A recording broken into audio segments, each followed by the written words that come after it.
Rookies in the NBA seem to get better each and every year.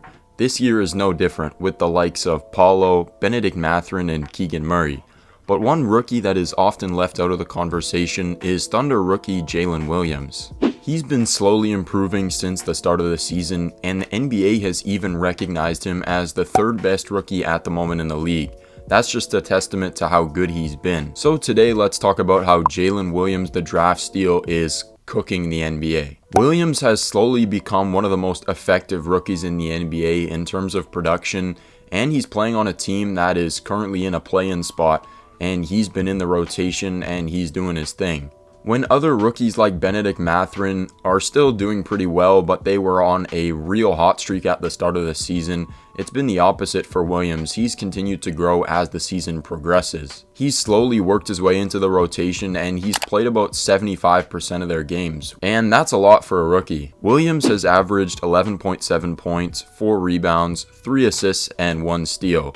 He's got a multifaceted game. He's also been hyper efficient from the field at 51%, but his 3-ball has lacked a bit at 29%.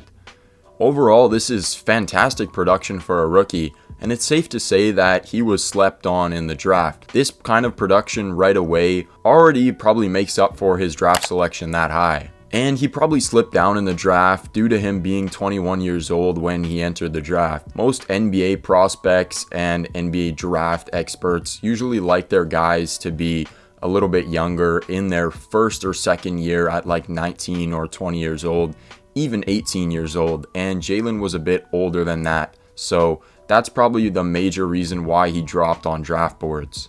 People also believed because of him spending more time in college, he had less room to grow and he had a bit of a limited ceiling.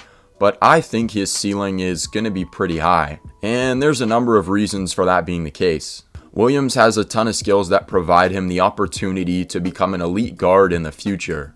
He has a really good feel for the game, and this is due to the fact that he spent a little bit more time in college, so he was able to refine his game. This is a bit of a double-edged sword with spending more time. You come into the league more ready, but you have less room to develop because you're a little bit older. Williams is also extremely athletic and is a strong finisher around the rim. He had one of the highest verticals in the last draft combine, and he showed that off quite a lot this season. He's had a bunch of crazy dunks, and his athleticism is definitely there to be showcased. The main thing for me that makes him more interesting as a prospect, especially this early in his career, is that he has way above average playmaking for a wing at this level in his career. His pick and roll reads and passing is way advanced for how old he is and him being just a rookie in this league right now. And it's not just all on the offensive end. Williams is also a very good defender as well. Being 6'6" and having a larger frame at around 205 pounds, and on top of that, he's got a 7'2.5" wingspan, which is ridiculous for a guy who's only 6'6".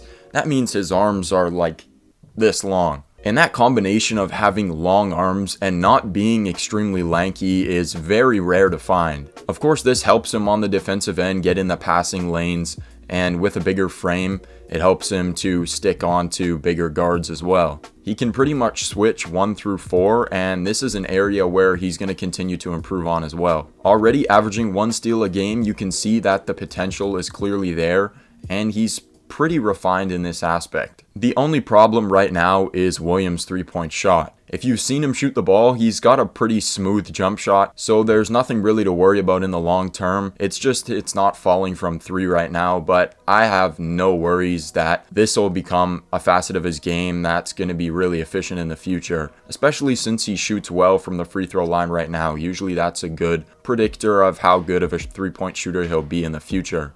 So it's clear to see that Williams is multifaceted and is fantastic in a bunch of different areas.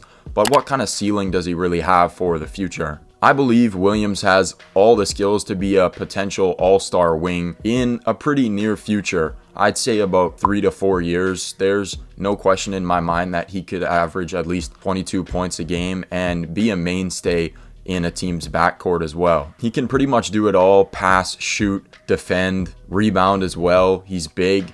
There's nothing to really discredit about his game at this moment, and there's nothing in the future that I can see that will hold him back from getting to a level of being an all-star. Of course, his jump shot will need to start hitting in the semi-near future if he wants to get to that level, but I have no concerns that he'll eventually start hitting from outside. Oklahoma City Thunder, y'all got a good one. Thank you for watching. If you enjoyed this video on a younger, more underrated player that doesn't get as much media coverage, well, that's what this channel is going to be all about. Talking about some of the more younger or underrated players, teams in the NBA, and I just want to share some of these hidden gems with you guys. And if you want to hear more of these, then consider hitting a like and sub.